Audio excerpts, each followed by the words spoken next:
వివిధ సంవత్సరాల్లో August 26న Ghattamaneni compound నుంచి 2 సినిమాలు విడుదలయ్యాయి.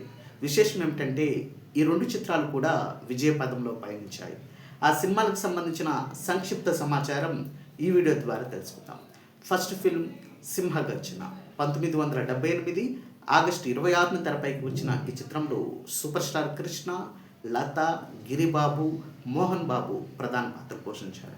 గిరిబాబు సమర్పణలో జైభేరి ఇంటర్నేషనల్స్ పతాకంపై మాగంటి వెంకటేశ్వరరావు, ఎర్ర శేషగిరిరావు సంయుక్తంగా నిర్మించిన ఈ సినిమాకి కొమ్మినేని దర్శకత్వం వహించారు. చక్రవర్తి సంగీత సారథ్యంలో రూపొందిన సింహగర్జన చిత్రం జననీరాజనాలు అందుకుంది. సెకండ్ ఫిల్మ్ బజారు రౌడీ సింహగర్జన విడుదలైన సరిగ్గా 10 ఏళ్ల తరువాత అంటే 1988 ఆగస్టు 26న బజారు రౌడీ చిత్రం విడుదలైంది. సూపర్ స్టార్ కృష్ణ సమర్పణలో పద్మావతి ఫిల్మ్స్ పతాకంపై సూర్యనారాయణ బాబు నిర్మించిన బజారు రౌడీ సినిమాలో ఘట్టమనేని రమేష్ బాబు కథానాయకుడిగా ఆకట్టుకున్నారు.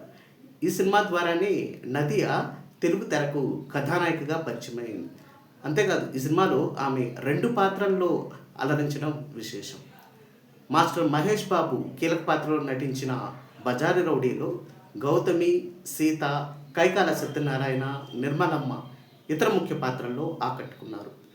Super star Krishna, glamour queen Radha ఈ సినిమాలో అతిథి పాత్రల్లో మెరిశారు.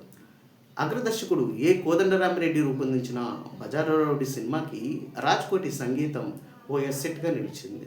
ఈ సినిమా కాకినాడ విజయ్ థియేటర్లో డైరెక్ట్గా 100 రోజులు ఆడింది. వీటిలో 63 రోజులు హౌస్ఫుల్స్ కావడం విశేషం. అలాగే ఘట్టమనేని రమేష్ బాబుకి సోలో హీరోగా డైరెక్ట్ 100 డేస్ మూవీ బజార్ రౌడీనే కావడం మరో విశేషం. డియర్ ఘట్టమనేని ఫ్యాన్స్, వీటిలో మీరు ఎక్కువసార్లు చూసిన సినిమా ఏది? అలాగే ఏ చిత్రాన్ని ఏ థియేటర్లో చూసారో కామెంట్ బాక్స్లో పోస్ట్ చేయండి.